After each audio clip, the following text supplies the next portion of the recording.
Hello, John. Thank you for coming back onto the show. This is our part 35. Wow, 35.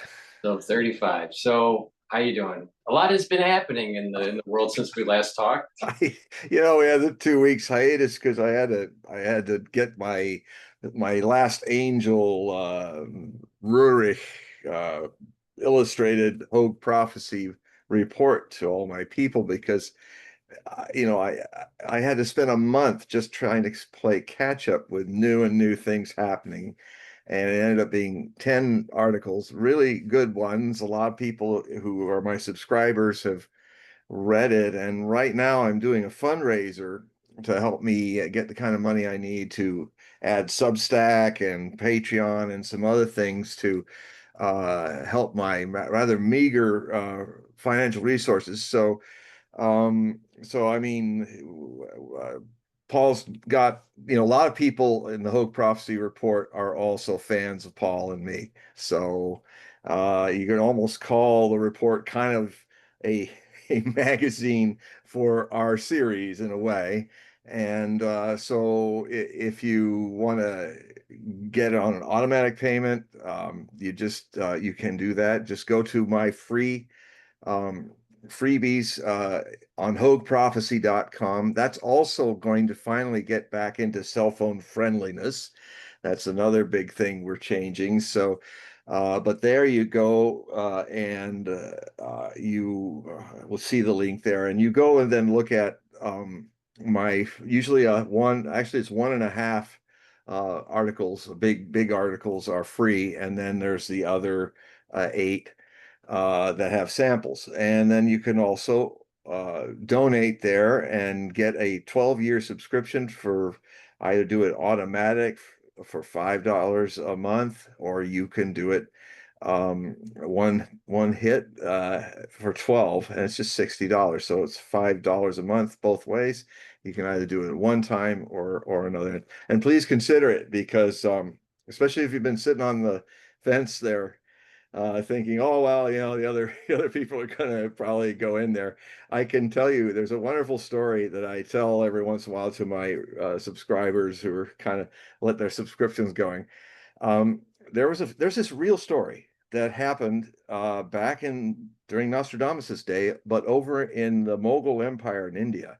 It's a tale that's actually documented by Emperor Akbar. It's a book he wrote. And in it were often these episodes where he had this one of his princes was also kind of his court jester. His name was Birbal, and he had the most amazing ways of sorting out problems. And one problem was that during the Buddha full moon, the Waisak festival was happening, and they were going to take there was going to be some swans, black swans, coming out of Tibet to be the day after was going to be put in a new pond, but they didn't want to fill it with water because of the idea they had back in the 16th century that swans can actually separate water from milk. So if you're pouring all the milk in to mix it, what they wanted to do is have the pond that they had just built in the palace all filled with milk. So he ordered all the people to of the capital that whether they were high caste or low, they had to come after sundown and before sunrise and put a little cup of milk into the water. So Birbal and the emperor are on the veranda. It's pitch black. There's a lot of sloshing going on, and the emperor's quite satisfied with himself. He's saying, "Well, it looks like the whole capital's come in and is pouring milk into our pond." And Birbal started cackling. He said, "Oh, my dear master, emperor of the world, you do not know human nature like I do." He said, "I will wager you that." At dawn, you and I will be standing before the pond at sunrise, and it will be completely filled with water. And Akbar would say, "Well, you're on. Well, you're on with that wage." So the dawn came, multitude had left, and it was completely filled with water. So Birbal said, "I have a solution. you take your guards and pick 100 people across all castes, high and low, untouchable and Brahmin, and you bring them here, and then each person will have a private audience with you, going through one door and then going back out, so he can't tell anybody what's going on. And I promise you, pretty much everyone will tell you exactly the same story, why it's full of water and not milk. So they did it. And after a few dozen, it was very clear that they all came in, high or low, and they said, well, I came to the pond, it was dark, there were all these people there, and I heard all the swashing and washing of poured milk into the pond, and I thought, well, thank goodness I didn't bring any milk, because milk's kind of expensive, and all these other people are pouring milk in there. My little cup of water isn't going to even be noticed. And that is the problem with a lot of donors. They're all sitting on the fence, like the penguins that are in the Antarctica, and they're all waiting for the one penguin to slide in to see if he survives or not diving in because of the leopard seals. And they're all going, no, no one's going to make it. And then finally one goes, and then he doesn't show up for a long time. He said, well, he's done. He's doomed. We got to sit here on this ice. And then suddenly he comes back, and he's actually got some fish, and he says, well, we always knew he's going to make it.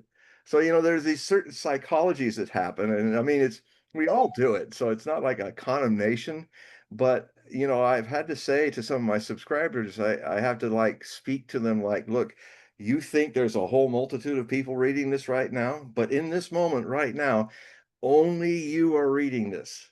Only you are reading my call for financial help, because I really am kind of getting dire straits here. I need more support, and we'll get it.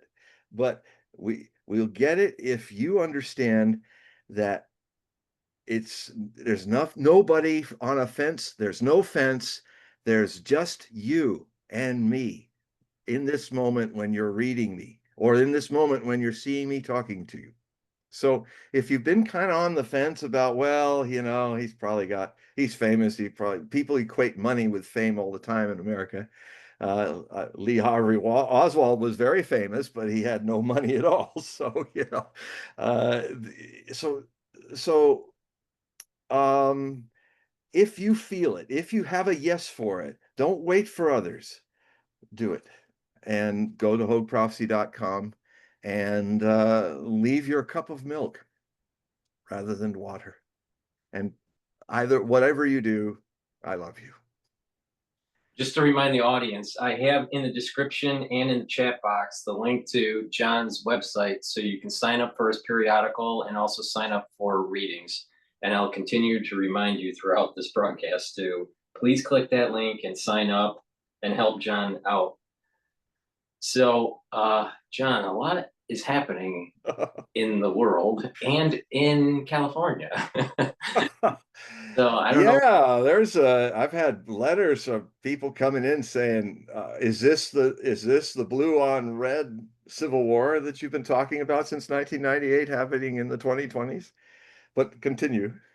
Well, I mean, last we were talking, you were talking about the Roaring Twenties, and in your email to me about fire.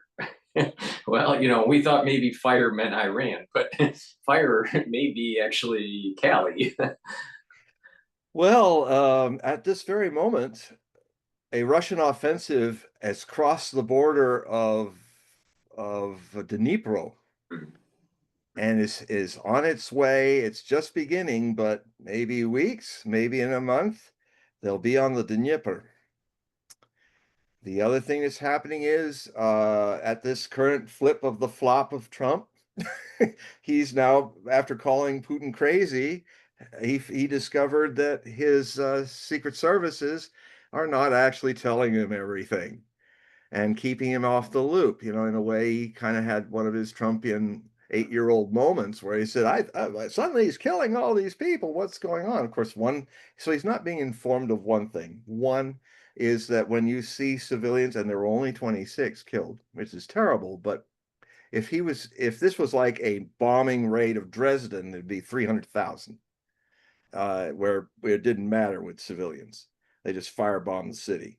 So that showed he was so misinformed that some reporter was very brave and said to him, but Mr. President, aren't you aware? Have you not been informed that a bunch of drones tried to assassinate Putin in his helicopter?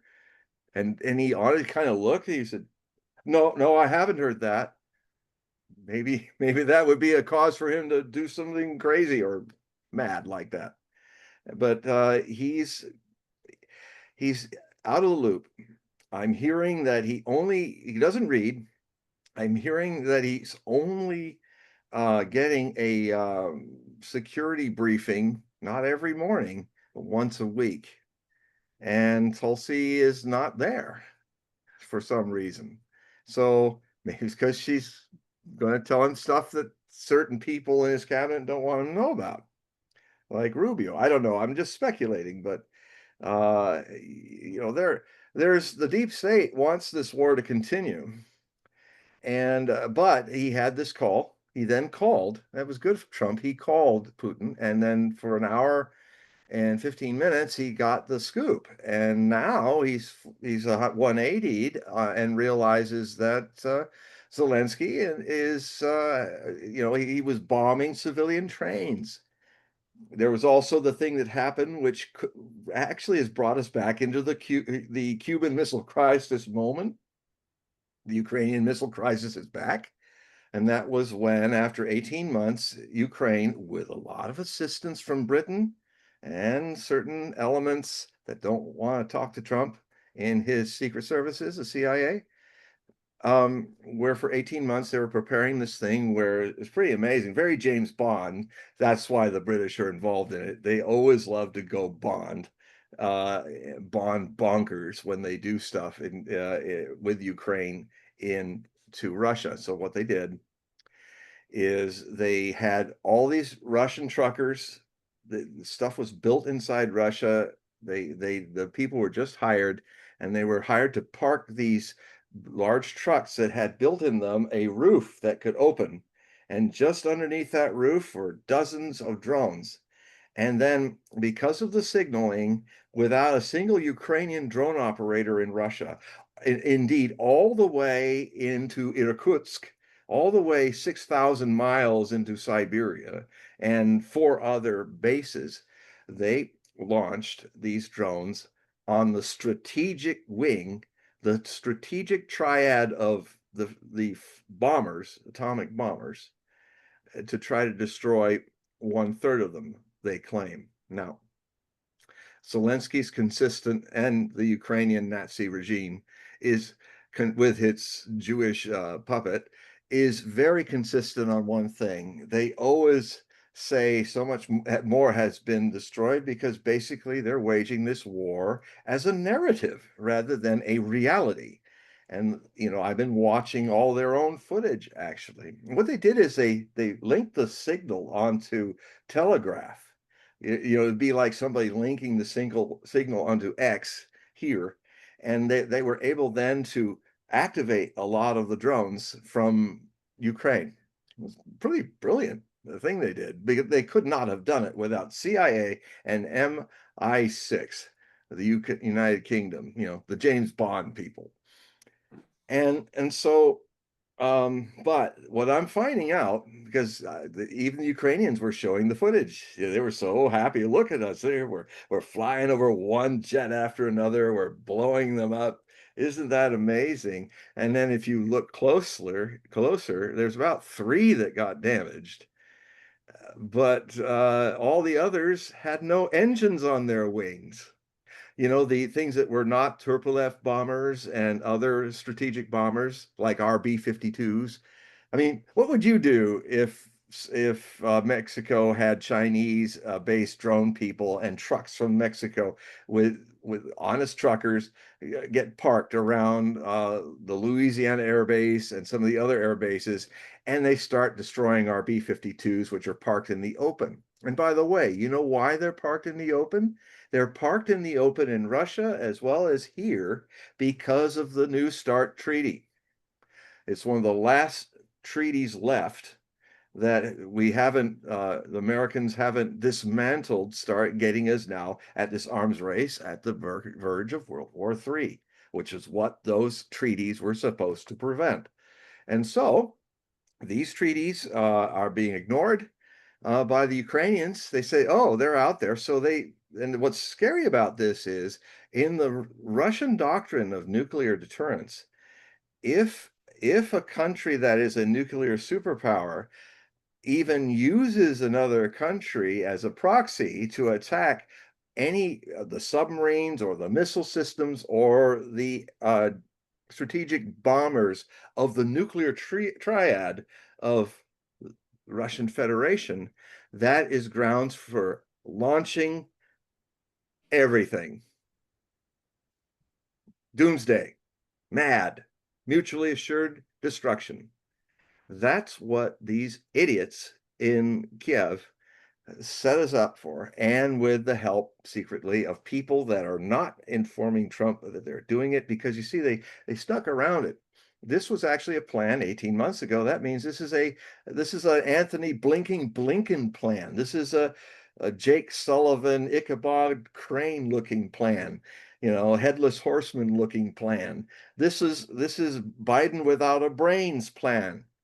And no one informed them when the change came. Nobody wanted to, because it's easy to do that, because frankly, the discipline and disorganization of the Trump administration is epic. And so, and it seems like Trump is a bit overwhelmed by the lack of connections going on. And the deep state is just letting that happen. In fact, one could argue that Doge did more to clear out all the garbage and make the deep state leaner and meaner. So, these are the great challenges that Trump has before him.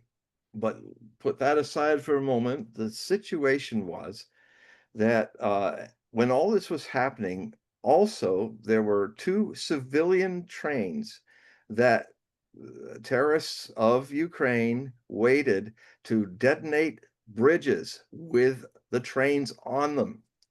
Killed 7, injured 60, and it has angered the Russian people in a way that nothing has angered them yet.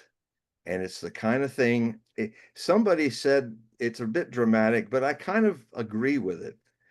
We're the Japanese who just bombed Pearl Harbor through our proxies.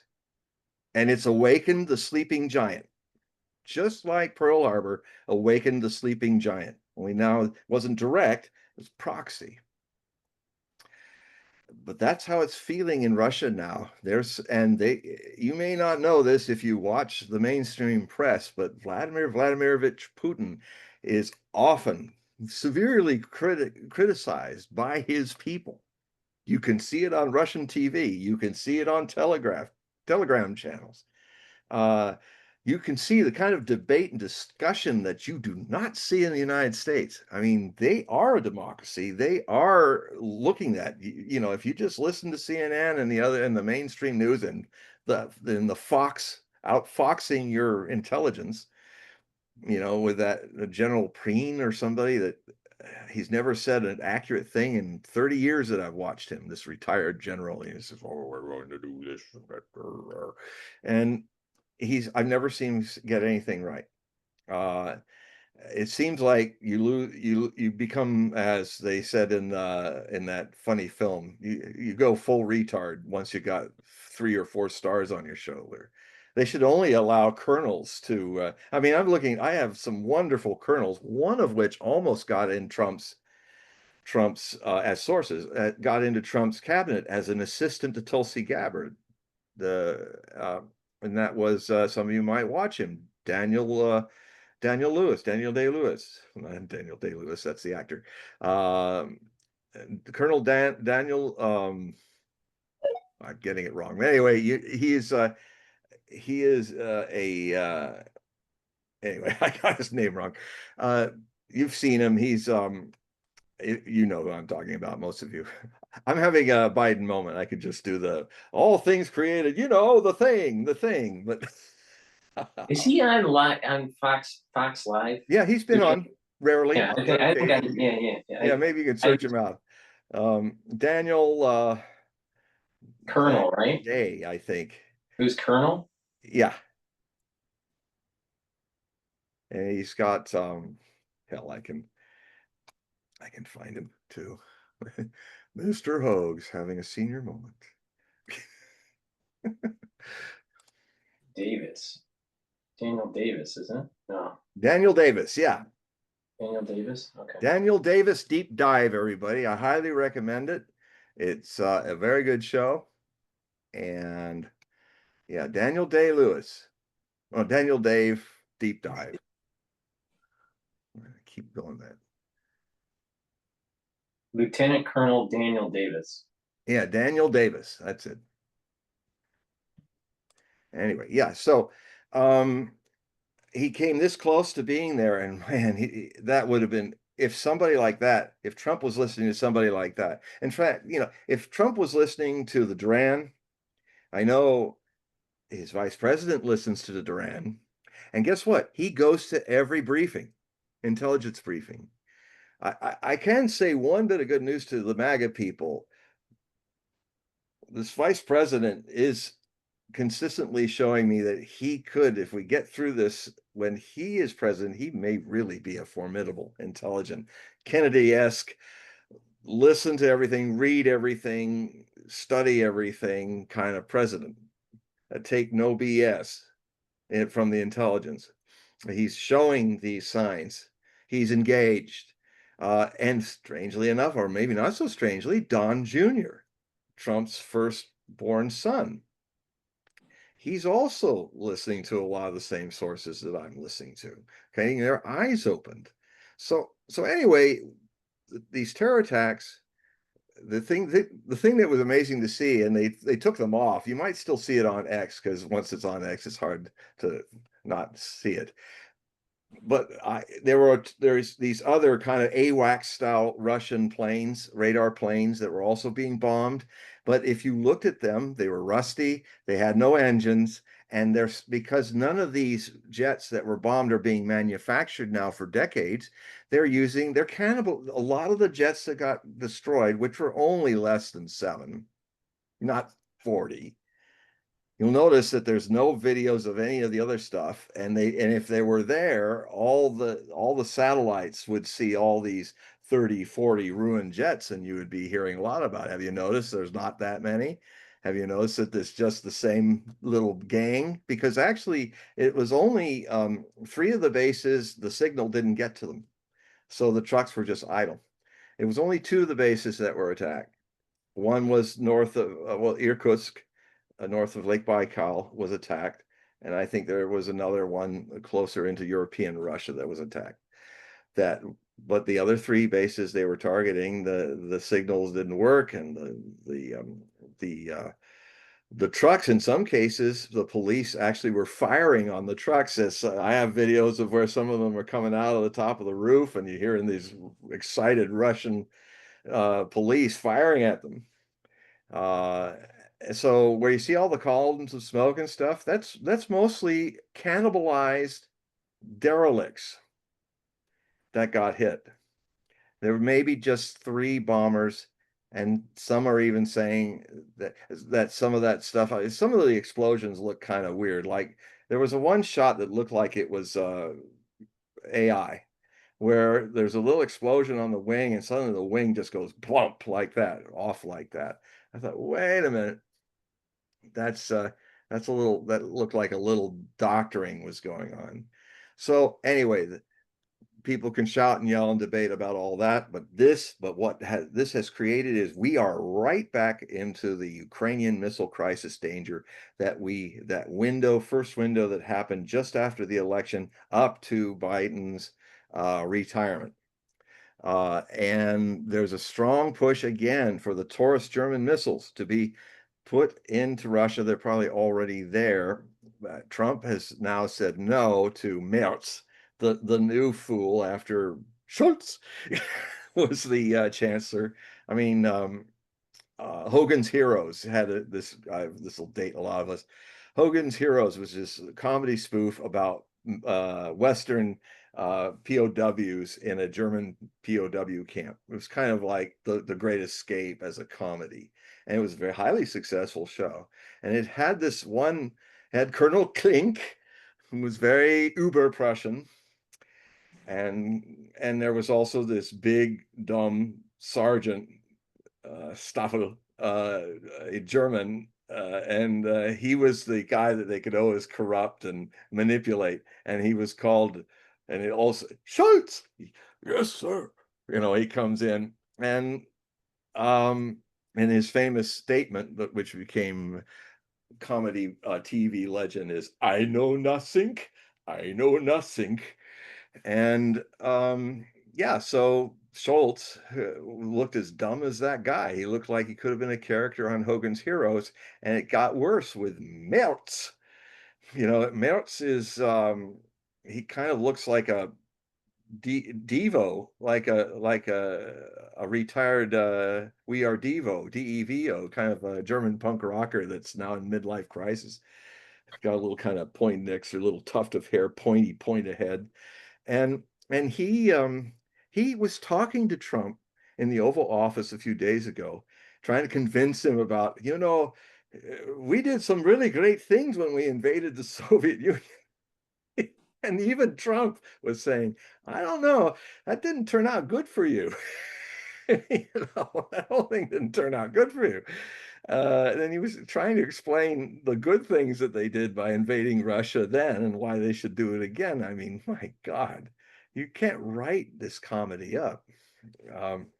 So anyway, it didn't go down well. They didn't get the go to use Taurus missiles, 150 of them. They are nuclear capable, but they can go 500 kilometers into Russia, just like they were doing back at the end of last year. And the Russians said, if you're firing on it, we consider it U.S. as well as Germany declaring war on us. And they basically told them, said, if you do that, we will obliterate Rheinmetall, which is where these Taurus missiles are made in Western Germany. It'll take or Oreshnik only 11 minutes to hit it from launch in central Russia, being hypersonic at Mach 10. And so we're in a situation where targets in NATO directly could be hit as demonstrations. So that's potentially there. So for now, Trump is not going to give the okay, because these can't be fired without satellite telemetry from the United States. But if the United States does that again, the Russians will have to remind them this, well, what you're doing is you're in direct war with us. And if you hit something really serious with your Taurus missiles, Germany's going to be hit, and some of your assets are going to be hit because you're at war with us. So really dangerous stuff, folks. And so right now, Trump is saying, no, we were not going to do it. But Trump is, I'm sometimes worry that if he, it's let's go Brandon part 2. There's moments where Trump is acting just like Biden. It's like it's a different face, it's a different person, but he's doing the flip-flopping just like Biden did. Biden used to say, oh, well, that would be World War III if I do that. And then 6 months later, he says, oh, let's do that. And I wouldn't be surprised if Trump had another flip to a flop and gave the Germans the okay. And then here we are again. So what is about to happen, if you think some of the bombardments that have been going on in Ukraine last week are the reprisal for what happened, you haven't seen anything yet. It's going to be much more than that. What is happening is this special military operation, the SMO, as the Russians have called this since February of 2022, when they preempted an invasion of Ukraine to ethnically cleanse the Donbass Russian-speaking Ukrainian oblasts, states. They they were going to just push them out and kill anyone who didn't leave. And that army had been prepared to do that for 8 years with NATO training, NATO instruction, and I would say probably a lot of NATO advisors in the mix of it. You'll never hear that in the West, but you will hear about that with evidence if you read me. And through my Hogue prophecy reports, your whole world will be opened by all of my sources. The Duran, Scott Ritter, um, uh, Judge Napolitano, Andrew Napolitano. He's very interesting since he got fired from Fox. And you will see the thinkers, the people that have a brain. Most of them have been fired from the mainstream news and CNN and Fox and stuff because they're not following the keep those people brain dead. They're wanting you to think. They want you to know what's going down. And I'm a member of this group. I mean, I don't have any personal association with any of these people, except I do know that my Iranian contact does read me on X. That is Professor Syed Mohammed Marandi. So I did find that out. So I wrote back to him. That was nice to know. But he's a very good source for what really goes on in Iran. He's been consistent. I've been using him since 2012. And so go check him out. Don't believe what I'm saying. Go check him out. See if I'm full of it or not. So that is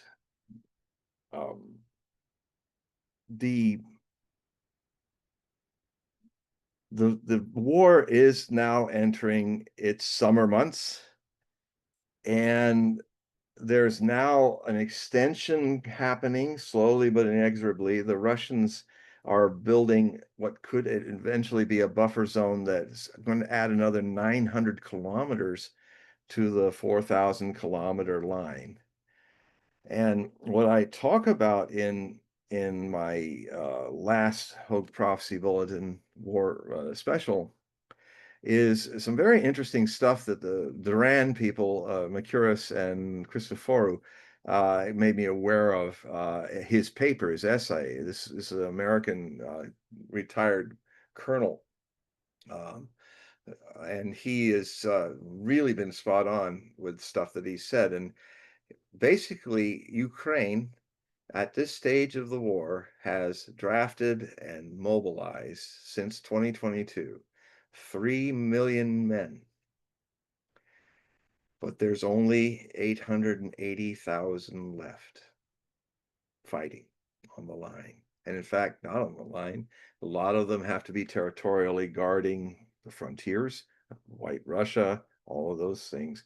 There's probably less than 600,000 men on the line. And what the Russians are doing is everybody in the West wants them to take territory. They got this idea that, oh, if he's not taking territory, it's a stalemate. The thing that's I've been just pointing out, and so are the people in my field of the authentic news, is that since February of 2024, since Avdiivka fell, the fortress linchpin of the Donbass Ukrainian line, you just watch some of the movie maps of it. The line is moving. They are, and it's moving faster and faster. Ukrainians keep having to retreat because they're about to be surrounded into cauldrons, as I predicted would happen. And now today, they have passed over the border from Donetsk into Dnipro, which is the central strategic state. That's where the Dnieper River, which divides Ukraine, makes its lift up from the Black Sea and makes a sudden shift, to put in your point of view this way, down right up to Kiev. If that is taken by the Russians, they will have a bridgehead into whatever part of Ukraine they wish to advance from. So I'm anticipating this now, but remember that I said this, but in a month's time, you will be seeing it. It will be inescapable that this is happening. So, but even before then, there's something that's just absolutely shocking that it's just happened now, and it's so shocking it could literally break the Ukrainian army's will to fight. The Russians there's been these prisoner swaps, but there's also been body swaps. The Russians have in their refrigerated places, they have 6,000 dead Ukrainians in black plastic body bags. I've seen the footage of it, the movies of it. It's confirmed they have it. And we're ready today to give those. And the only thing the Ukrainians can't even find 100 or 200 body bags for the Russians, which does two things. It objectively proves to what extent it really is 10 Ukrainians dying to every one Russian. And that's still, as you'll read in my Hogue Prophecy reports about it, the Russian death toll is around 120,000. That's twice as many people in 3.5 years, that died already in this war, that took the US losing their men at only half of that in 10 years, 57,000. Russians have already lost a level of loss of life that we would never tolerate, but they're in it. And so the breakdown is that the Ukrainian system the regime doesn't want to bring in those body bags, because that means, because they're all tagged, they're all identified, that means that the Russian government and all the generals that have been pocketing all the money for people missing in action, which exceeds a couple 100,000, they're going to have just 6,000 of those missing in action identified, which means they have to give that money to the families, the wives, the children of those who have fought bravely, and they have fought bravely. Ukrainians are You'll never find any Russians disparaging the Ukrainians on the battlefield, because they say, well, they're like us. They're brother Russian Slavs. They fight like it. They're not led very well, but they fight like tigers, just like we do.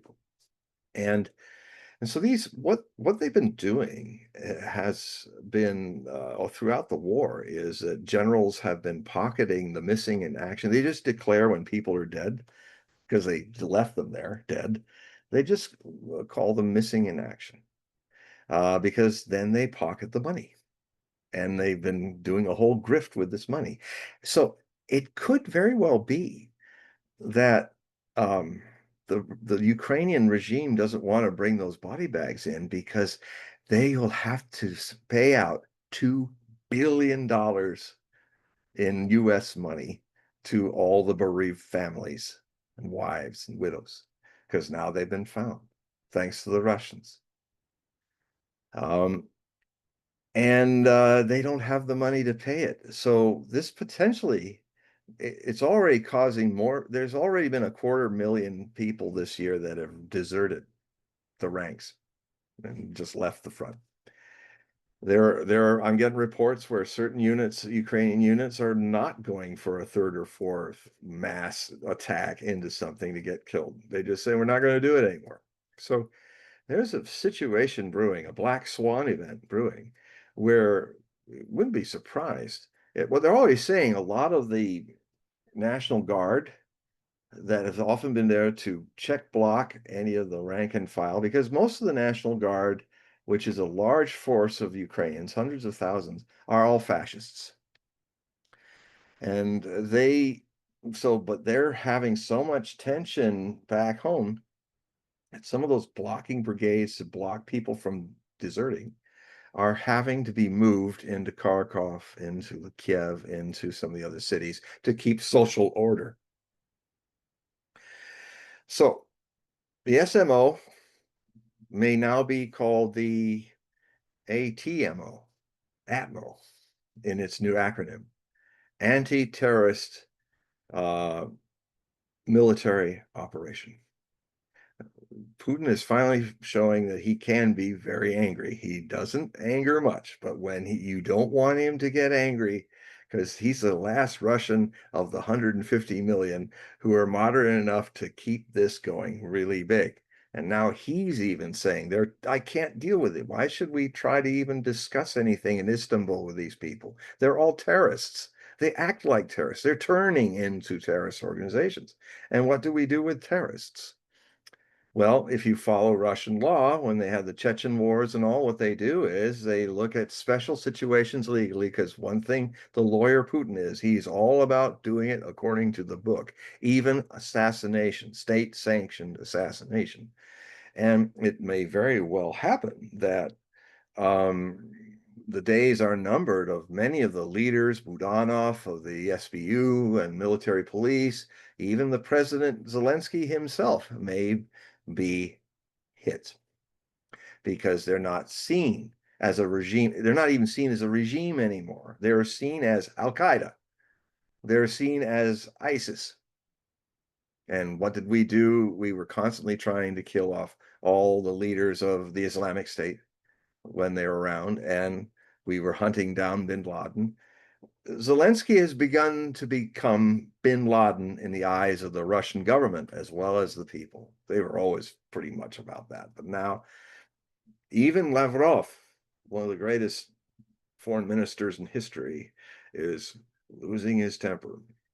So there could be some very dramatic and surprising days. You wake up and you find out maybe that the whole Ukrainian government has been taken out. And if you can't negotiate peace with this, then there's only one way this war is going to be solved. And I've always said, even a year before it happened, that it would be like this. In April of 2021, I started talking about how when there was a close call of it happening, and then I said, it's going to happen. And the Russians will go full bore, and the Ukraine will be destroyed and suing for unconditional surrender. I said, this is where it's going. And it is at this point, it looks like that's exactly where it's going. And now even Trump and the US government is throwing their hands up. And the Europeans are going gaga. They're pretending like, oh, let's build industries. Let's forget about our pensioners, and let's forget about how our health care is going down the toilet. Let's Starmer, the Prime Minister of United Kingdom, wants to build in 6 years a military industrial complex that could fight Russia. Yeah, it's just silly. And it would be okay if it was your Uncle Bob who's just losing it a little bit. But when it's the Prime Minister of the United Kingdom, when it's the President Macron of France who wants to put 20,000 French soldiers against an advancing 1 million Russians with 20,000 tanks, and they maybe have 100, this is just this is I've never seen anything crazier than this in all my study of military history. And always the one factor I'll leave with this narrative on this current thing is that we have a West that, as a collective mindset of leadership for half a millennium, for 500 years, has, up or down, flush or poor, it has dominated the world. It has always been the boss. It may lose a war here, but it'll recover it back there. But this time, the collective West is losing everything of their hegemonic control of the world. The world's had enough of it. The BRICS is building, and Russia and China and India are the core of it. Brazil as well, struggling with it. But fundamentally, the global majority of the human race, which is everybody but the 17% of the collective West of the 8 billion people on this planet. Only 17%, 17% is America, Canada, the European Union, the wannabe Western Japanese, and Australia, and that great hegemon, New Zealand. It's like, you know, Kiwis rule. And so the Lord of the Rings got filmed there. That must give them the magic to do it. Uh, that the biggest thing that's concerned me is what's going to happen to such a deep programming that even has a kind of racial dominance, racism about it. You kind of see it also in the Zionist situation. You know, people who believe that God chose them and they're above the law because they have a soul, and the rest of us who are not Zionists do not, including a lot of Jewish people who are against Zionism. And they must have lost it somewhere, you know. And the when defeat finally comes to the threshold of the West, to Europe, to the United States, do they have to go? Are they so blind in such denial and so unpragmatic to understand the world is changing? And that defeat, uh, if they don't believe they can be defeated, what kind of things will they do when they are defeated on the battlefields, in the oceans, economically by a world turning away from their currencies because they just got another way to do it without all this toxic sanctioning, which has turned the world against the West. And systematic starvation in Gaza has finally been the step that has made the world go, wait, what's going on with Israel right now? The systematic starvation of the Palestinians, which I've been talking about for since October of 2023 in the Hogue prophecy reports, this last bunch. I review all the predictions. I said that this would end up with a systematic starvation syndrome. You know, let this Holocaust end with a whimper rather than bombs and other ways. It's an affordable way. You don't have to build gas chambers. You don't have to move people around. You just keep them there, and you create a quasi Mossad facade to replace UNRWA, which has been feeding Palestinians and giving all kinds of aids to Palestinians since early 1950s. You get this this false UNRWA that the Mossad has stuck together with a bunch of American mercenaries with guns, and they have the people. What they're trying to do is trying to get all the Palestinians to, because this is the only place you can get food. When UNRWA was doing it, there were food stations all across the Gaza Strip. But now they're trying to get them out of the north by saying we are the only people who have the food here and the water. And so you got to come down here. And if they survive the bombings, if they survive on a low calorie intake, that is bringing hundreds of thousands of people to a point of critical starvation, many of them will die just trying to get to the food. And then I've seen the photos of it. They put them literally in cow-like pens. It looks like the way people lined up at Auschwitz to get their little cup of hardly anything to eat. It's sickening. And to have Israel doing this, how crazy is that? I mean, they're all crowded in these pens, and they're all like standing for hours in the hot desert, hot semi-arid climate, um, cheek to jowl, in pens like cattle.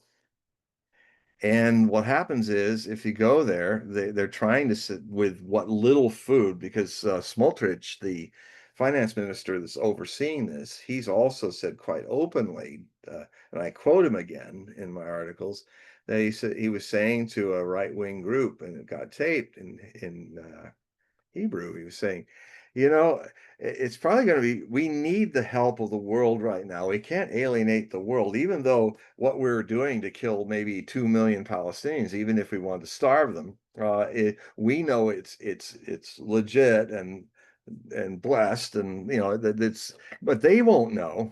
The goyim won't know, and that could cause us a lot of trouble if they suddenly get angry about it. I mean, these people have no moral sense at all. They're Even the Germans were a little more cautious about. They seem to be aware that they were doing a great evil.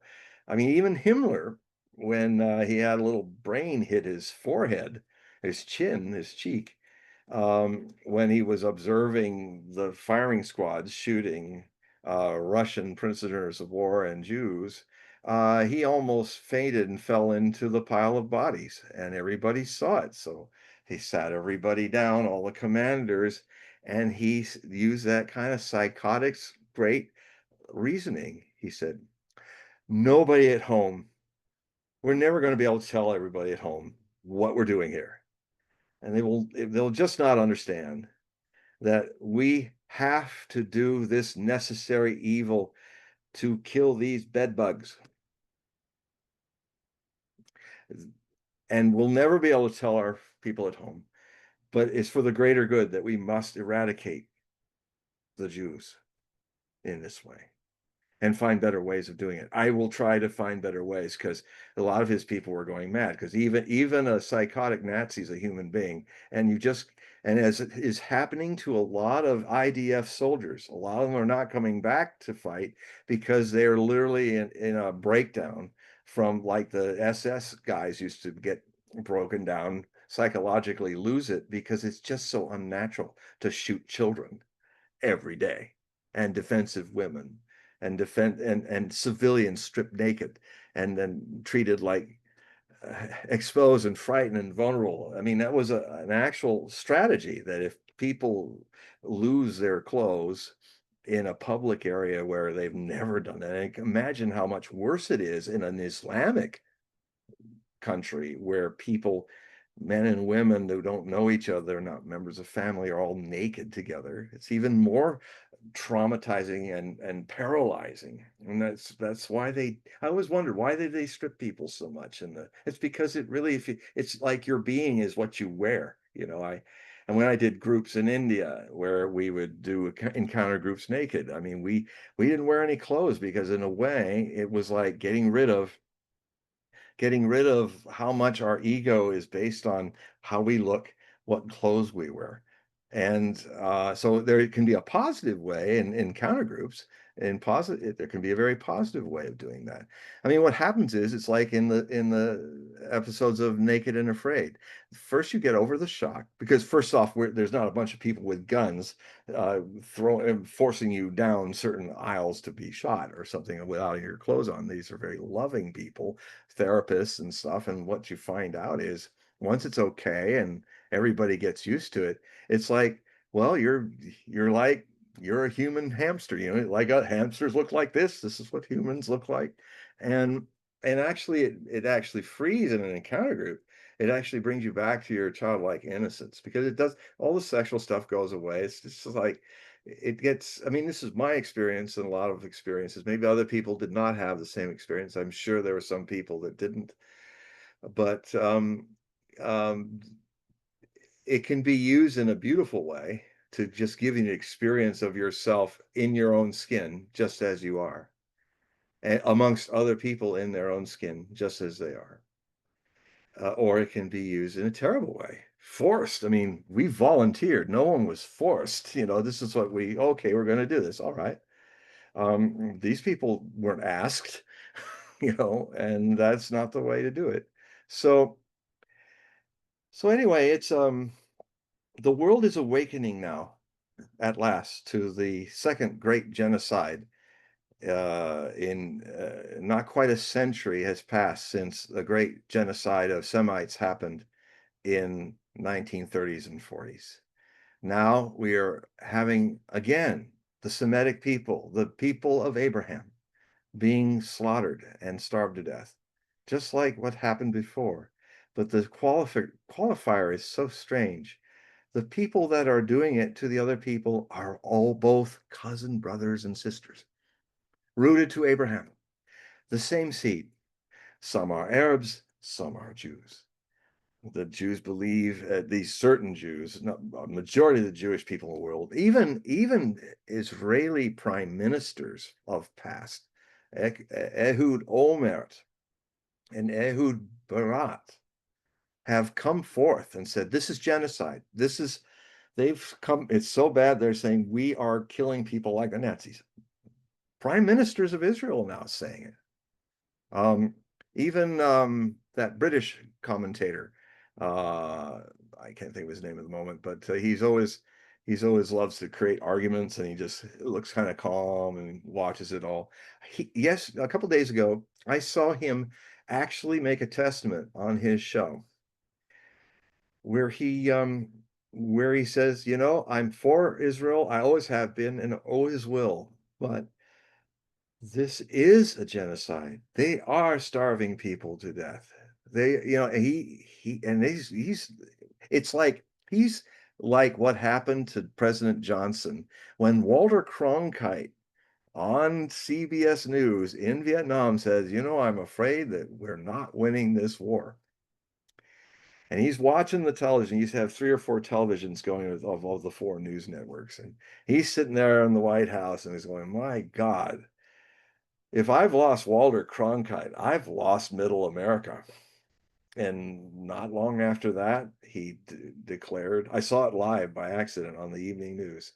He's talking about stuff, and suddenly he says, I'm not going to run for president because I'm responsible for this war not working. And it was think by Walter Cronkite. So this man who is very famous. I have trouble with the names today.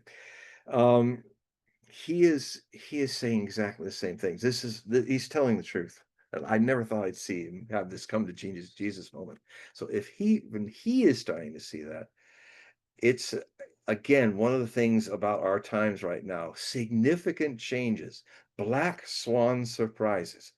It's an end of an age, not just it's the end of 500 years of Western dominance of the world, and the rest of the world wants to run itself.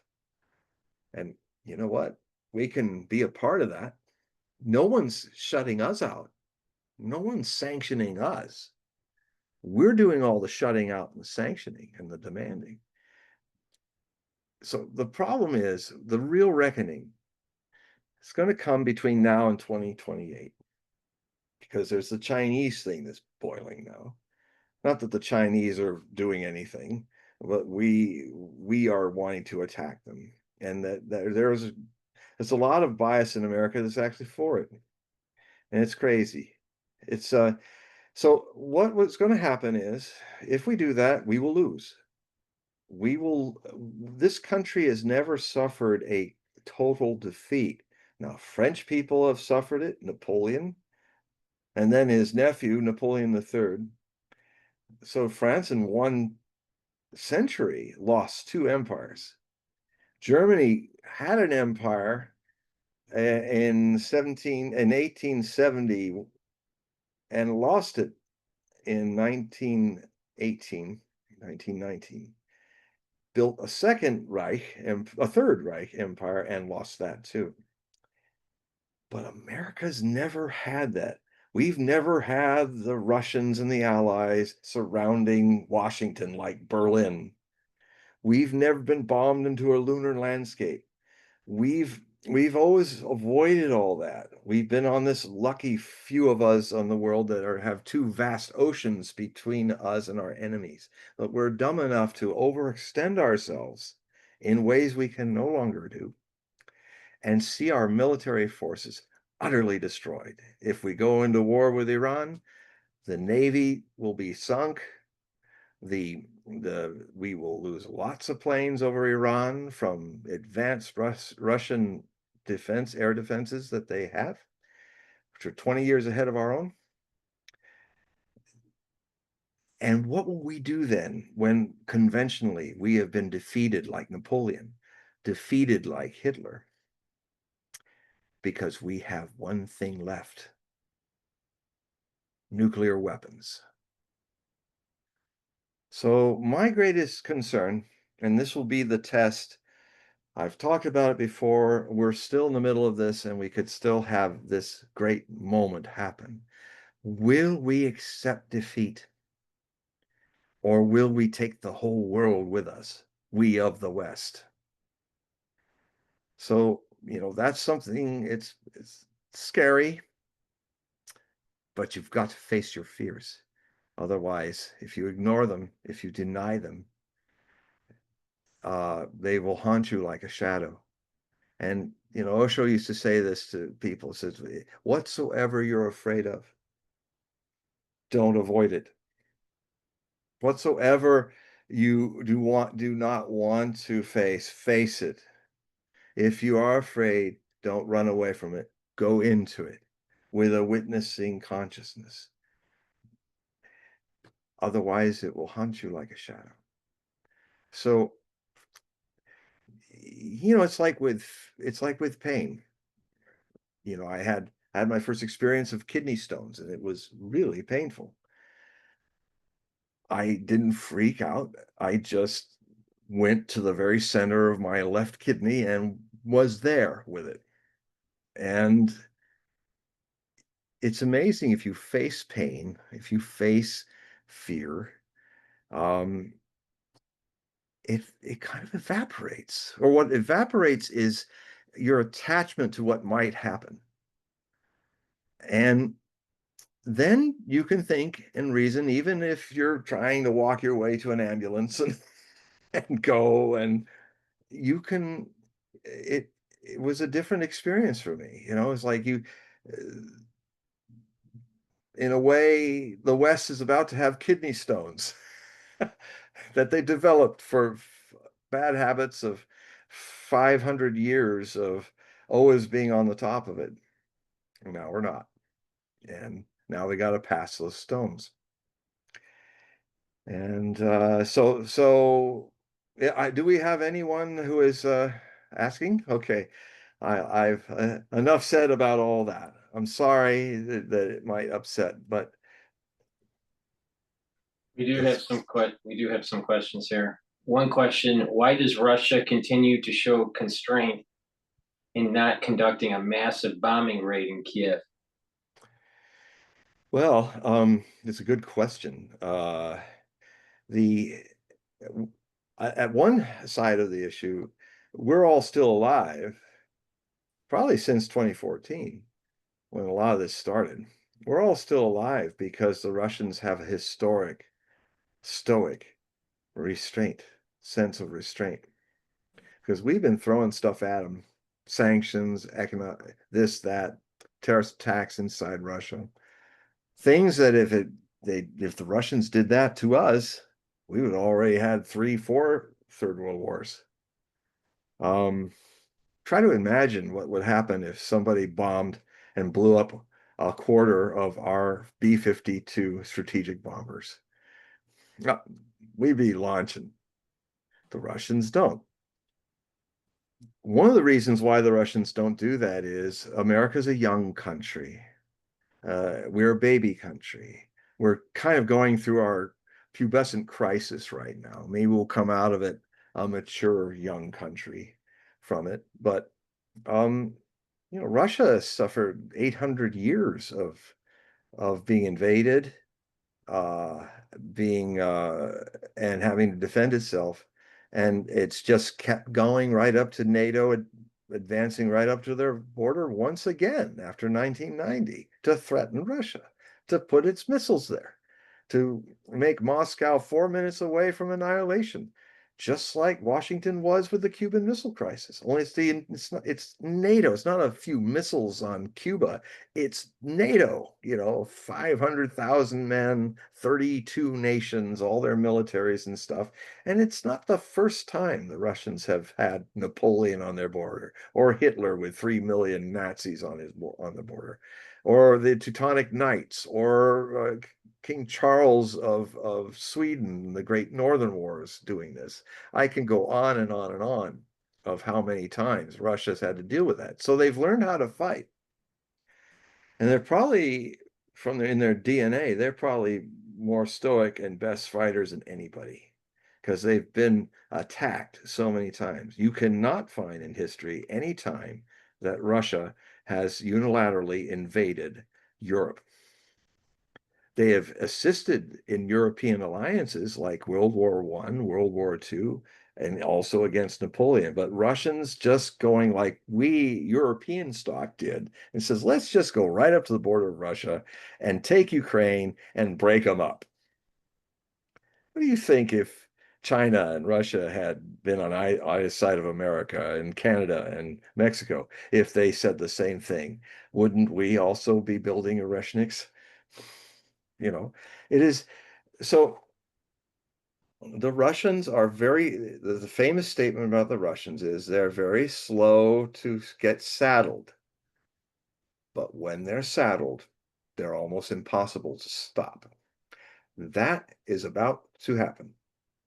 I'm seeing at last the signs where the Russians are going to, okay, they're going to hit hard and they're going to stay with it. They'll still be reasonable. They still will not do stupid things because they know what's at stake. And they also know that they have a leadership in America and Europe who seem to have forgotten World War II and forgotten the Cold War I and nuclear deterrence and how you don't talk about using these deterrents and think you can win a war with them. They know this because they've come the closest to losing the kind of mass loss of life that you can lose in a nuclear war. They lost 27.5 million people in 3 years. They still haven't recovered from population loss. The Chinese lost 20 million in World War II. We only lost 400,000. What do we know of these kinds of losses? You ask even to this day a crowd of Russians if they lost anybody in the Great Patriotic War, the whole theater, 3 generations later, they'll raise their hands. They have this amazing walk, this victory walk on the 9th of May, where millions of Russians in the main boulevards of Moscow are quietly, peacefully celebrating and walking. And they're walking with pictures of their relatives who had died fighting the Germans. And men, women, all kinds, or people that were killed. And Putin carries his brother's picture. His brother starved to death at Leningrad. He's one out of 3 Leningraders that were starved to death by Hitler, who decided, well, we're not going to fight in the streets of Leningrad. We've cut them off. We'll just starve them all to death. So it's in their DNA, and they've done an amazing thing that we should learn. They do not forget their history. They therefore, as human beings, have a context that we lose every week. It seems like we can only remember what happened a week ago or a day ago. We need to gain that kind of sense of context. It's not there in our leadership, and that's what makes us so dangerous. So yeah, the problem is, to answer your question in brevity at last, is that the equation is simply this: the West looks at restraint as weakness. The Russians have tried their hardest to make the point that it is not weakness. So what the West needs now is a spanking, is something to scare it, because they're children, these leaders, Merz, Macron, and his husband wife.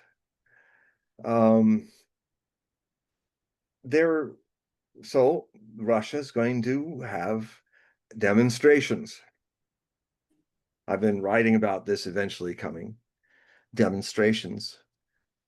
If Rheinmetall who makes the Taurus missiles, is going to send them with American help to bomb deep into Russia, then that factory will be turned to dust in 11 minutes by 6 sub-bombs made of metallic warheads hitting 6 times 6. Woof, woof, woof, woof, woof. Some of you have seen the photos of it. It's shocking. And if you hear the recordings, I have them my on my Hogue prophecy bulletins. If you hear what it sounded like, it sounded like God's thunder in the apocalypse. It was loud, bright, and terrible. I've never heard a weapon make such a sound. It was like, oh, oh, oh, Mach 10. You can't even see it. It's a white blur. Like it scared it. That worked a bit. It scared the Americans. It scared the Europeans. They backed off a bit. These people pretty thick. And I wouldn't be surprised because since that time, the Russians have been mass producing the Oreshnik, this regional ballistic missile that can fly at Mach 10, 10 times the speed of sound, and doesn't need nuclear weapons. It can just have some metal combination that if that flies in at Mach, actually, if it goes a little slower, it's even more effective. If it's at Mach 9, the very force of its kinetic force is the kind of things that happen when we had a rock the size of Manhattan Island hit Yucatan 60 million years ago and wipe out the dinosaurs. It's just a rock, but if it's flying at 8 miles a second into a mass, irresistible mass, just even though it's dirt and rock, it'll literally turn into flame and molten obliteration, atomization. So now the Russians have a weapon that can do that. It is not a nuclear weapon. And I think they've probably built 30 or 40 of them. I don't know how many, but there's now at least dozens of them. And you might see in 11 minutes, if Germany gets into it, certain places will be hit. NATO will not be able to do anything about it because Germany is willfully attacking the Russians and they are counterattacking. So it could get into that kind of game. And the question will be, will that scare the Western people straight? The Russians are harnessed now. They're ready to go. They'll do it right. It's really, if this world ends, it ends because of our stupidity in the West, not the Russians. Russia, as Casey said, is proving itself to me, at least, since I've been writing about it for 20, 30 years. They are the hope of the world because they are restrained. Even in this, they will be restrained and measured. That's my hope. We have another question. Mm-hmm. You ready? I'm not really sure exactly what this means. Hopefully you do. All right. It's a little bit more spiritual here. All right. All right. Well, it's time for that now. All right. Enough of doomsday. So, John, do you agree or disagree with quantum physics, neogenian, cosmogenesis, and Gnostics? Can you kind of I can understand why for you these big words, but you kind of floated off there. Could you say it a little louder the last? Okay. So, John, can you, or John, do you agree or disagree with quantum physics, neogenian? I don't know what that is. I don't If they either. spelled it right or wrong, I don't know. What's it spelled like? Neogenesis or Neogenian. So it's Neogenian. I don't know what that is. Cosmogenesis. Cosmogenesis, I understand. And I'm not sure what that is either. And Gnostics. Gnosticism? Gnostics. Yeah, Gnostics. Okay. Yeah. Well, first off, the Gnostics used to be a sect in Christianity that finally was censored out of Christianity in the Council of Nicaea. The Gnostics see, if I understand it right, they see Jesus less as a divine being or a son of God, more like the way teachers in Asia are seen, as like Buddhas, mortal people who've found God sleeping inside of them. And so the whole thing about so they have I would suggest to people that they read the Gnostic Bibles, a Gnostic Bible, and read some of the views that had been censored by the Council of Nicaea. That happened when Constantine had this council to kind of organize the organized religion. You know, that's when Christianity became an organized religion. And if you look at, I used to own not only all the scriptures that are approved, but an even larger stack of books of scriptures that were disapproved by the Council of Nicaea. I mean, you know, the Bible and New Testament would be about this much. The stuff that didn't get in is about this much. and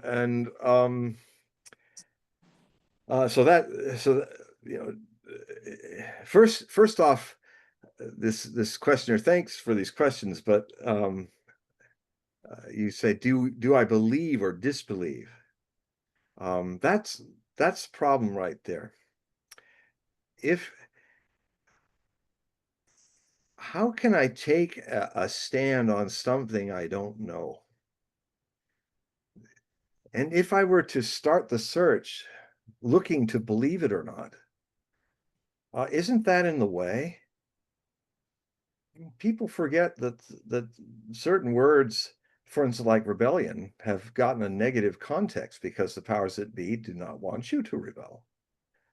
But to be truly rebellious is good. If you're against something that's a lie, or if you're against, no, don't ask me to believe or disbelieve. That already ruins the journey. I have to go through this. Doubting, another word that's gotten very negative, but if you go back to its original roots, it means to hover between two possibilities, or what Buddha would call it, tathagata in Pali, which means seeing the world suchness, such as it is. Such is the case that I'm afraid. Such is the case that I'm happy. Such is the case that cosmogenesis and Gnostics have a view that's against other people, and such is the case that they then want to control, politicize, and organize it. Such is the case that every religious movement creates two kinds of people in it. And Osho, my own master, said in the Ancient Music of the Pines, answering a question on a discourse on Zen in the late 70s, he said something in my own group of neo-sannyas, all over the world on YouTube. They're all debating. There's this thing happening even in my community, my sangha of disciples, that is like what happens to religions. There's a so he said it in a very interesting way, and it seems like most of the people debating about it missed the opening few words and just fought with each other, because it's this issue of, in religions there are always exoterics and esoterics. The disciples of a living master, once he dies or she dies, these two general groups develop. The exoterics are good at preserving the teachings, and so that they have a place, a temple, a place to worship, a library, so that we know what Jesus did. Of course, with time, it gets changed. That also is what happens in exotericism. But then what you also have are the people who are trying to become Christs. You know, you have the people who create Buddhism to establish the religion that can last for thousands of years. And then you've got the people who are trying to become Buddhas, like Gautama Siddhartha did, who became the Buddha. His name wasn't Buddha. That wasn't his first name or something. It means the awakened one. So what happens is the people who are establishing a religion are going to rub against the people who are questioning the establishment of a religion, because they are just like Jesus was questioning the Sanhedrin. You know, the Sanhedrin was the priesthood that kept everything together, and here's this guy coming out of the East, and he's talking all these kind of somewhat Buddhistic statements because he probably was there for the last 18 years. There's certainly records in Ladakh and Leh and in Tibet that show that he was there. They called him Issa. He was the Arabic version of Jeshua. when he went on his travels. And people, I write about this extensively in my last Hogue prophecy report. That's why it'd be great if you read it, because I've studied this for years and I finally started writing about it. Is the lost years of Jesus. I mean, some of the things that we consider the most beautiful phrases in Christianity are actually right out of the Dhammapada of Lord Buddha. Do unto others as you would have them do unto you, is in scriptures that Jesus probably read, but these scriptures were written in 500 BC. So I go into all of those things in one of my longer articles. Now, about the quanta. First off, I'd say to the person who asked the question, take away the do you believe or not believe. Just first off, when you're asking a question to me, because I don't believe anything. I either know or I don't know. And there's a whole lot I don't know than there is that I know. I don't, I've gotten past, with the help of Osho, the question of belief. I also have no hope. Therefore, I have no hopelessness. I don't believe. I don't believe, therefore I have no disbelief either. So this is the way we get trapped. And then we are not even aware of how we sincerely then investigate the thing and have these traps in the way, these blinders. Doubt becomes something negative. Skepticism becomes something where, well, I don't believe this really exists. I'm going to prove it's fake. That is not skepticism, folks. That is cynicism, a kind of cynicism. Now, there's another that's more compassionate, where a person just simply doesn't believe anything until you prove its merit. That's more Diogenes form of cynicism. So there's a higher form of cynicism, not the lower form, where it's just some grumpy old man going, nah, I don't believe anything. And I'll prove it's all wrong BS anyway, because I can be like James Randi was. There's nothing in Nostradamus that's true. I know it. And then he walks in and spends half his life just reinforcing his own blinders.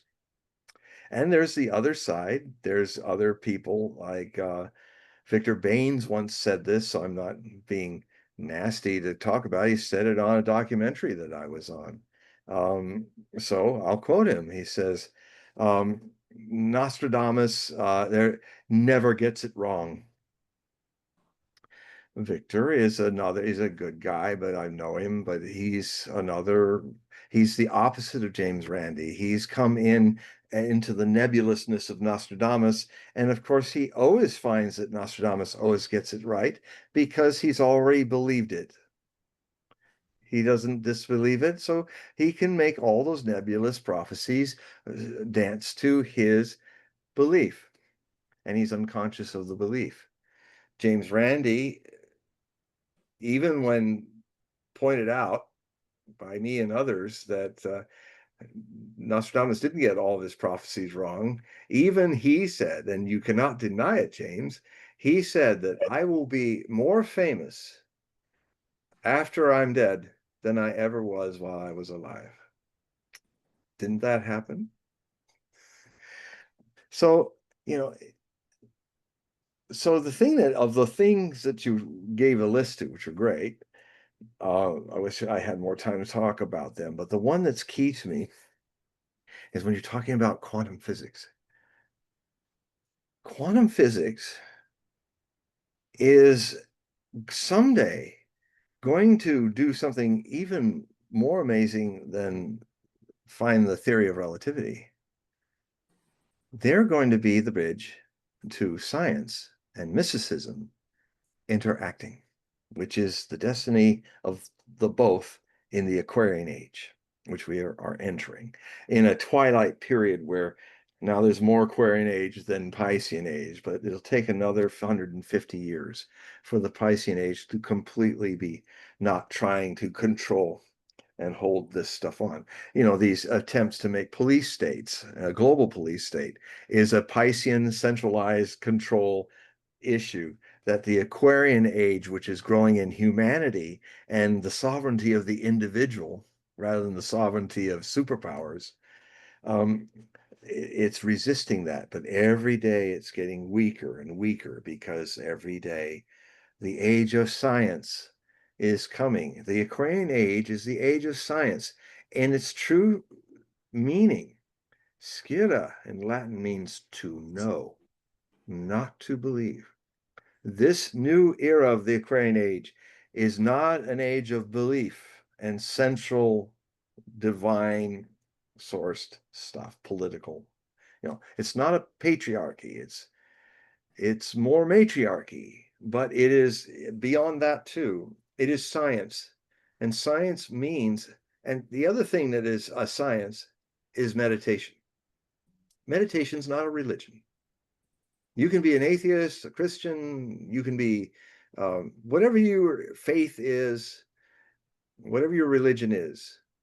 The techniques of the inner science of meditation makes you more sensitive, more centered, more available to witness a thing without being blinded by your judgments and blinders, to not taint the tea with the flavor of your ego.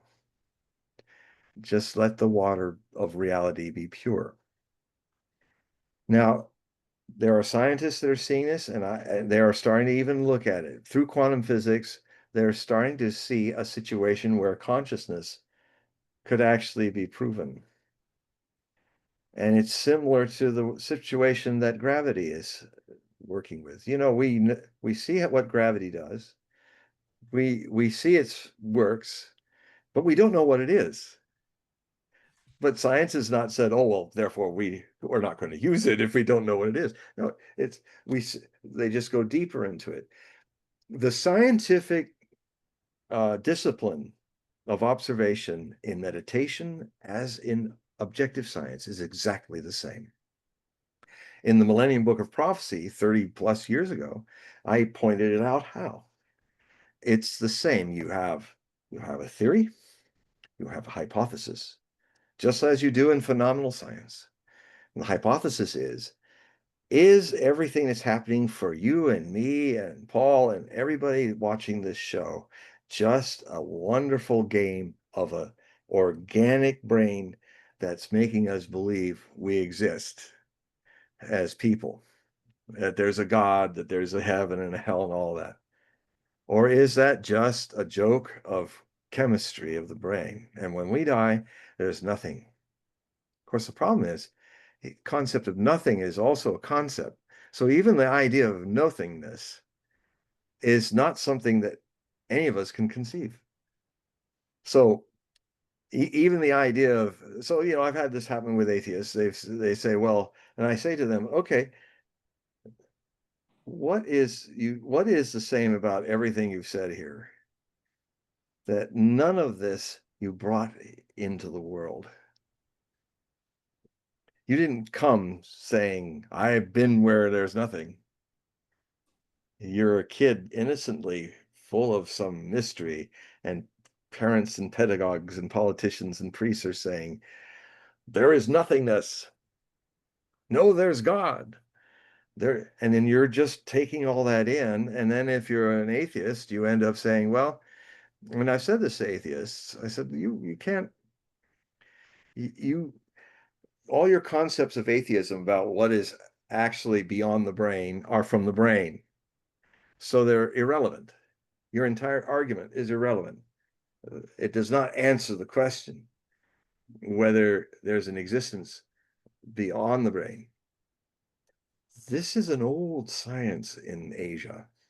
It's thousands of years old. We are very advanced in the West technologically, but our religions are childlike. All you have to do is believe in me as Son of God, and you're forgiven. It's very childish or childlike. But if you look into the religions of the East, they are very sophisticated. But ultimately, their sophistication points to the same thing, the Turiya, the fourth state, which is the root and source of all phenomenal life. And we are it. That's the hypothesis. So quantum physics does I wrote in my book, A New Cold War, back in 2024, when the second Cold War began, when the Nazis took over Ukraine and the sanctions for Russia for trying to defend and help the Russian-speaking Ukrainians. That all started in 2014, and I saw it as this is the short version of the second Cold War that goes hot. But in that, it was an interesting thing because I had a pool of German prophets, mostly German, but they were a group of prophets that were really good at predicting World War One, two, and a third World War. So I put them together. Some of them go back into 7th century, but the majority of them were Germans. So I go, why is that? Well, the Germans were responsible for World War One and two, and the Germans uh, uh, that were the prophets that I used in the control group were the Bavarian Stormberger, Bartholomeus, Holzhauser, who was a contemporary of Nostradamus, and also a great medieval German saint also said it. And in quanta, the quantum, when it's being observed, changes.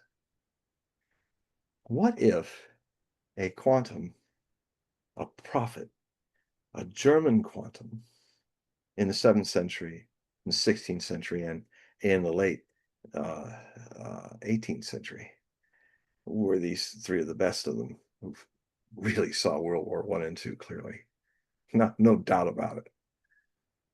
What if they are German quanta of their space, trying to observe the quanta that could make those German-induced world wars in this space in the 20th century, and they're in the 7th through the 16th up to the end of the 18th century.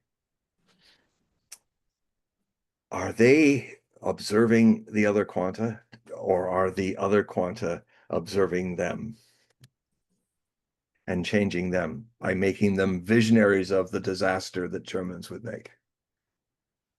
Or are these prophets quantas, are they trying to change that quanta by forewarning them not to take it back to them?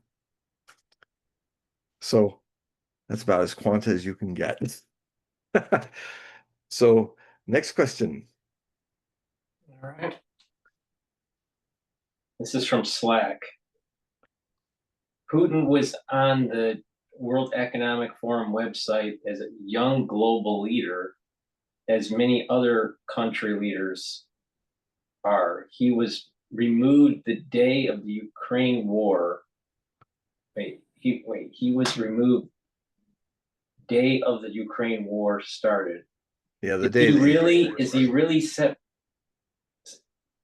is he really separate or just in the club we are not in? He is separate. That's a good question, actually. He is separate.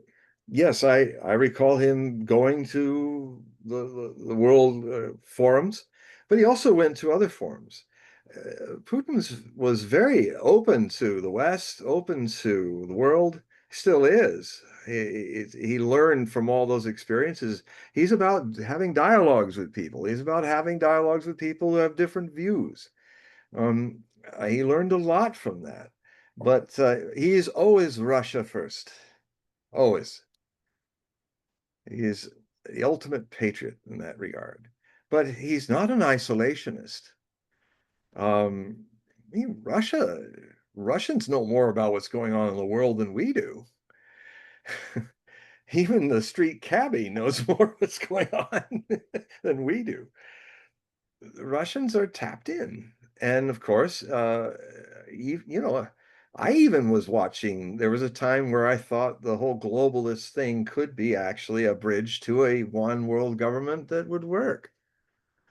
And in that, being open to look at that and not walk in either blindly believing or blindly disbelieving, not doing the Randy Baines equation. I walk in with no hope and no hopelessness, no belief or disbelief. I'm walking in, and I've learned much from it, and things have evolved over time. And just as they've done with Putin, as I can see it, because I've also done it. When you do a thing, you can recognize it in others because you have experience, not knowledge, experience. You have a context. And so I I think that he's proving that he's not part of it. I mean, there's no global, the globalists have been completely kicked out by their own sanctions, and Putin has not done anything to encourage them to come back. He doesn't go to those meetings anymore. I don't follow Schwab anymore. I've seen him as an impediment to a kind of globalism. The problem is it's a Piscean age idea. Remember, I was saying that the Piscean age has still got a lot of influence on us. So it kind of catches us unconscious. Like when a few decades back, when we were more in the Piscean age, I was more thinking of, yeah, you got to have a government, one government, and no nations, and then as the years went by, the Aquarian age started to influence me more and more, and I realized, well, there may be one government that probably should move every year or every 3 months to a capital in one of the continents and keep moving around so it keeps appraised of where the real governing is, small democracy. You see, the problem is democracies, after they get a certain size, have to become fascist because democracy is a local form of government. So what I started to see was a possibility that the world was going to have more localized government than one big government. Because even Osho talked about that prophecy, but he thought the government should only be like the post office. It's just there to make sure the trains run and things work. It's not there, it's just a service to the rest of the human race. So, that's definitely not where Klaus Schwab is going. He wants to get in everybody's head and he wants to get in everybody's pants and do all kinds of things. But rather than be just a postman. So different kind of globalism. But what I'm also understanding is now, and it seems contradictory, but what's happening in the BRICS, which I started to watch when in the 90s when they were putting themselves together. I'm saying this little group of debaters, debate club, they're the future of the Aquarian age forms of government. They're going to create a community of sovereign nations, a village, you might call it a village, where the sovereign nations are all respected for their sovereignty, and it's like nobody coming into your home and telling you how you should be and how you should live and how you should follow their tempo of change rather than your own, and work in the important thing of stabilizing the world rather than doing what the West has done, divide everybody, divide and conquer, perpetuate chaos so that there's never you have an incontinent civilization. It's always leaking wars. It says thing this way once and then it's something else the next day. This is the kind of incontinence that no stability can suffer. So this thing that's building out of the BRICS is really, I'm surprised to say, but not surprised that it's happening in the 2020s, because I've always warned for 30, 40 years that the 2020s would be is really the point of a change. Either we don't make it or it sets us on a whole new direction. That's why I've called them the roaring 2020s. So I see the steps that we're going in the next 150 years in the Aquarian age is decentralization of government, decentralization of religions, a decentralization of grids of political and power grids. The first stage of that is nations being left alone to be respected as whatever they are, and they respect everyone else as they are, as sovereign nations trying to work their little worlds out. I mean, the Chinese are trying to balance democracy with totalitarianism. It's quite an experiment. That's going to be difficult. You've opened the free markets, but then you've got to keep all the billionaires out of your governments. Why? Because they watch what's happening to us. That's a very simple lesson the Chinese are telling us. That's why there's no billionaires running the government like we do. It's turning us into a fascist mess and a feudalist, neo-feudalist society. But if you respect every nation and you trade with every nation, knowledge, experiences, goods, you create a more stable world, and that creates more wealth in the world, and then more wealth for more people to share. I mean, there's a thing coming where we will have to redefine what work is. It's coming within, it's already starting. You know, our technologies will create a service economy of robots and things, and the human race has got to stop thinking of itself as a beast of burden or the overlords that are constantly crushing down the overwhelmed beast of burdens. It's a fundamental change that must come. Otherwise, the machines will destroy us like they destroyed Dr. Frankenstein. His Frankenstein monster is alive in AI, artificial idiocy. We can never make these machines equal to us because they will have computer capabilities we do not have, and they will take us out. Simple as that. I can't, as a man who's so verbose as I am, I can't say more about it. Don't do that. Always make sure they're not people. They're not, they do not have souls. They are machines. Even if they are as eloquent and beloved as Data, they're machines. Your ego is the problem. You're trying to recreate your ego in something else. And ego is not the eternal being. When you die, your ego dies, but maybe not your soul, your source.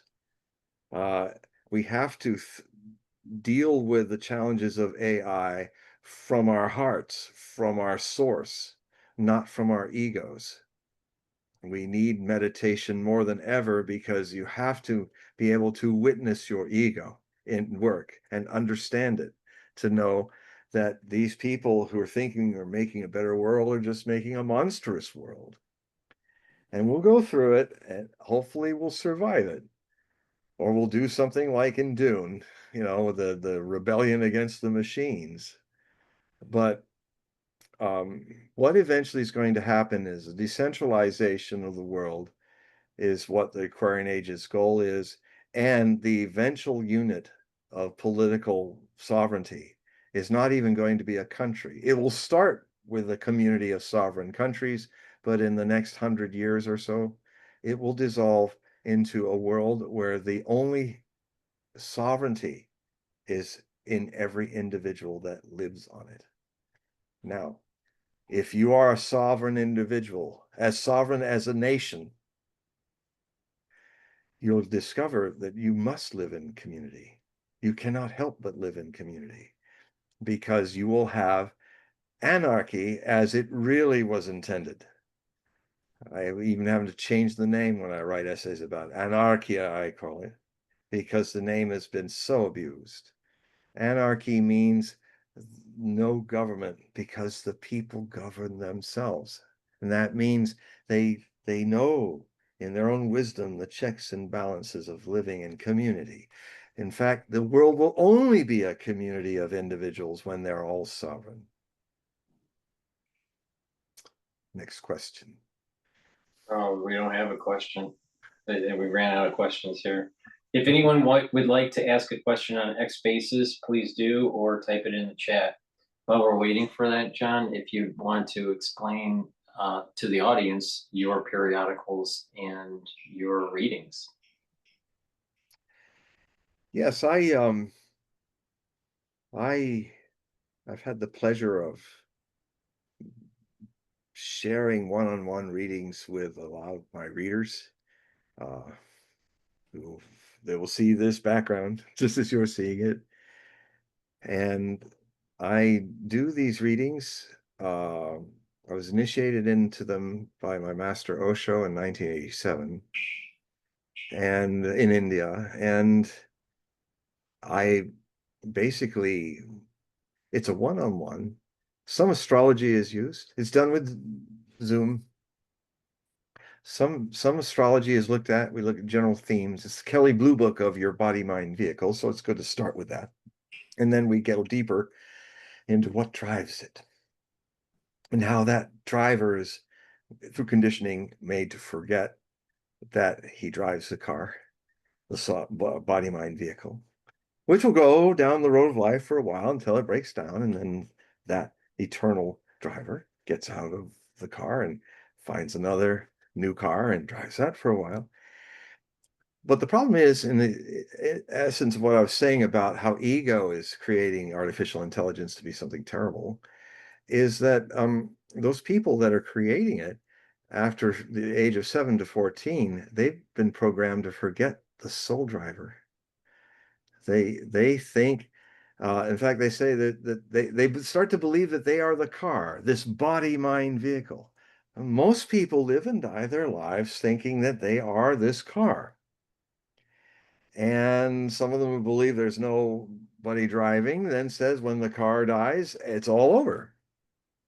Other people, theists, think, oh, well, then there's some holy car that might come and drive them away from this problem and save them. But it's all conceived from the car, not the thing that drives it. And the other thing is that most people then see, there's the steering wheel, to use this metaphorical thing about the car. The steering wheel is not the soul, but it's where the soul comes and drives it. The steering wheel is the heart. It's, you're living in a mind-oriented world where no one's ever called the heart of a company, the heart of a religion. The Pope's the heart of the Catholic Church. They're the head. In fact, one of the meditations I often like to give people in my readings, it's a very playful meditation, ancient, from Lord Shiva way back, that the Osho taught. And it's like you, for 21 days, you wake up, go to sleep, you do everything that you do as before. You're able to think and laugh and be who you are, as nothing's changed, except one minor thing. For 21 days, waking and sleeping, as you're going to sleep, as you're waking up, and doing all the actions of your day, or doing nothing, visualize yourself doing all of this without a head on your shoulders.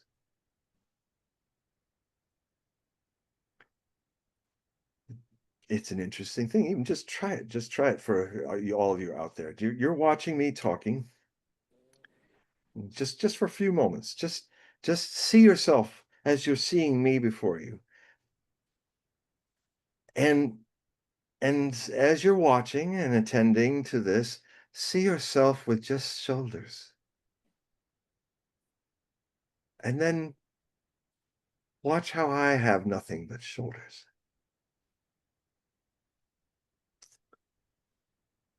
One thing that happens in this meditation is that it makes one aware of the stuckness of being head oriented rather than heart oriented. It then happens that what the Zen masters say, you start to experience. You start to understand what they're saying when they say, always remember, walk without feet, fly without wings. My master Osho added, think without mind. Rather than being full of mindfulness, I'm talking about techniques that help you come to a point of no mind fullness. So that's a taste of what we do. We talk about all kinds of things. We start with astrology. Um, I do it differently than people. Some people come and of course they do the thing where they close down and okay, tell me what's going on with me. And I look at them and say, I'm a I'm an empath.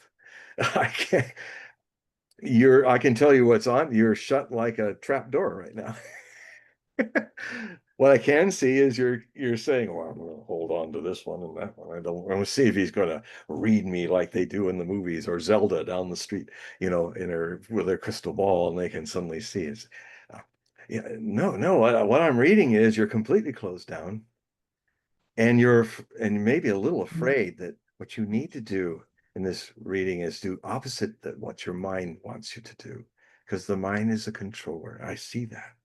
I will say to them, just let go of that. Open up.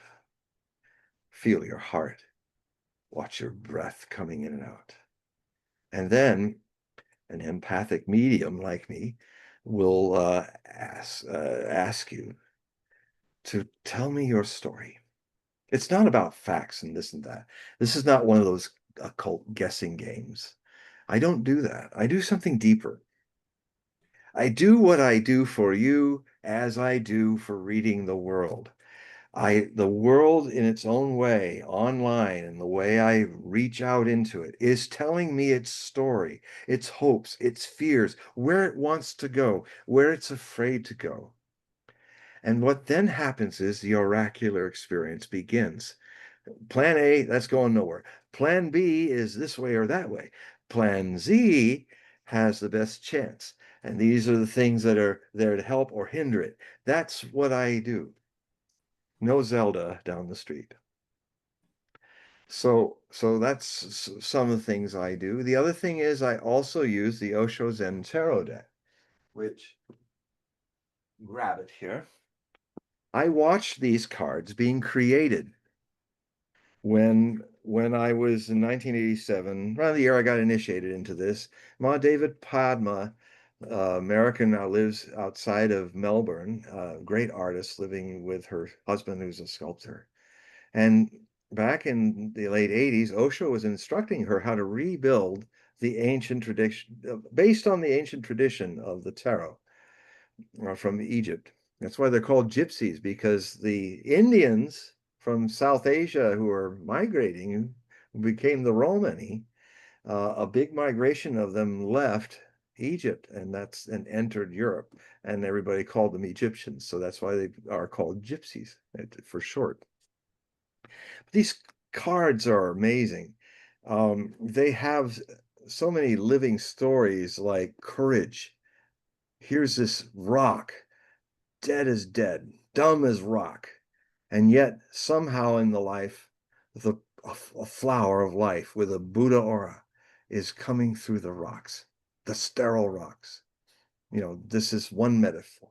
But with each of you, when I read you, the story changes. There are 8 billion stories in every one of these cards, as many as there are people alive. And I marvel at it, how many times the stories are different from the same picture. You get guidance. This is the Princess of Rainbows. They come up a lot, this suit. This is the suit of the Pentacles. Earth-related issues, where your terra firma stance is, material issues. Well, we take this to another level, a spiritual level of the spiritualness of being on terra firma, of being earthly, of being Zorba the Greek, of being, there's a thing, and the way that you can truly be on this earth 100% is if you're here and now in every moment, 24/7. It is, if one can be here and now, you find eternity. It's not in time. It's no time, no mind. And it's eternal. It's never born. It has never died. It only appears to do that when it gets into the car. And it works better when the steering wheel is not placed to the side like is done by the way we're conditioned. And instead they put the brake as the steering wheel. You know, the heart, the brake is the head. It stops to think. The heart opens. That's why it's the steering wheel for the soul. If you put the brake where you're supposed to drive, you drive like this. You just never really get going anywhere because you think too much rather than be. And so, but the rainbow cards and all the suits and the 10 cards and all it's different, like the princess here of rainbows. She's winged victory and she's all colors of rainbows. Um, the magic is simply like this very earthly, ordinary thing. If you see a rainbow, it's because you are 120 degrees. The position on Earth that you're seeing it is 120 degrees to the angle of the rain and the position of the sun. You are in a prism trine, harmonious. That's what this is in astrology. The triangle, the trine, is a harmonious state. That harmonious state happens when you're not in the past or not obsessed by the future. You're just here. Then existence shares all of its secrets with you. So these little moments this is kind of stuff that happens in these readings. There's also a lot of laughter and stories. And it usually lasts 2 hours. That's why I only do one reading a day. With all the other stuff I do it at 5 p.m. Pacific time, although I can do it at 11 for Europe and United Kingdom. I can do it at 5. It works really well for Australians, who that's 10. Of course, then when daylight savings time, it gets a little weird. I have to work on that, but we work it out. And I can do any time if you live somewhere. I did a reading for somebody in a missile test site in an atoll in the middle of nowhere. It's one of the atolls, kind of Kalelu or something, not Palelu, but something that's really near the international date timeline, and it's really in the middle of the Pacific. You can't get farther away from anything than this island. And it was fun because she picked up her iPad and she moved to the window and showed me outside. The palm trees are blowing, and I saw the same huts and same buildings that the base had, and it was only now in 3D. Well, it was moving. So yeah, all kinds of interesting things happen. And you know, if you go to hogueprophecy.com, you'll see right at the top of the page how to join, how to get to me, and it's just this link to an email, hoguebulletin@hogueprophecy.com, and then all you need to do, because I get hundreds of emails, so to make it easy for me and not lose your email, just put Hogue reading, HOGUE reading, or reading, and then I'll get back to you, explain how it's done, how to set it up. And you see, I'm world famous person, so I'm saying this because a lot of people ask, why don't you charge more? Because you're famous, you're a celebrity, or all of this.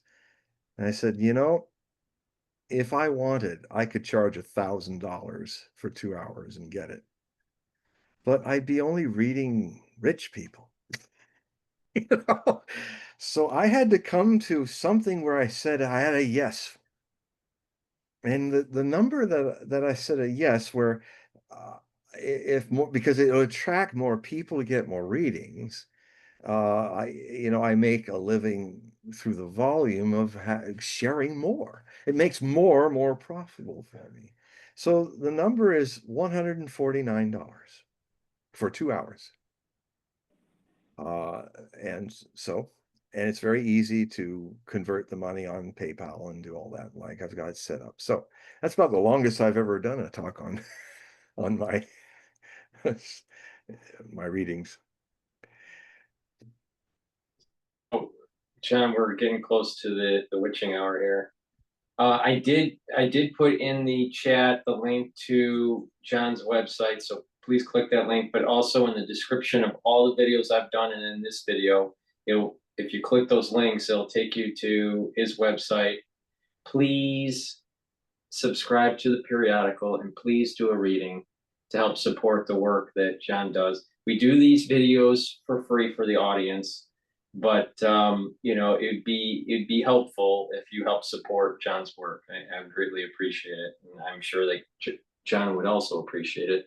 And you have books too. You have like 52 I books. do. I have you go on Amazon and you type in John Hogue, or if you go to one of the pages where the first page you go to the little link that links to my name, the author's name. Then you will get the whole catalog of what they have. It's just kind of the surface of what I've done. I've published 53 books in 22 languages since 1987, thousands of essays and articles. I think my correspondences to people, I stopped counting about 10 years ago when I think it was around 60,000 emails. Because I love interacting with all of you. You inspire me. So many of you, and a lot of my writing is just talking to my readers and being turned on to things or checking things out. So please don't be shy. I love to interact with you all. And just to remind the audience, we try to do these videos every 2 weeks or so. So, you know, we're not perfect at the timing here, but we try to do it every 2 weeks. So if there's anyone that's new, you know, please join us in 2 weeks. Yep. So Every other Sunday. yeah. So I think that we'll wrap it up here. But thank you very much for the ones that did participate in the chat. Yes. And the ones that were on X Spaces, thank you for listening. Thank you. So, John, we're gonna wrap it up here, but just say goodbye to everybody before we close it out. Goodbye to everybody. Okay. All right. Thank you, everyone, for listening. And please click the link that's in the description. That will take you to John's website and sign up for his periodical and sign up for a reading. I greatly appreciate it. All right. Thank you for listening. John, just hold on before so I can just close this out.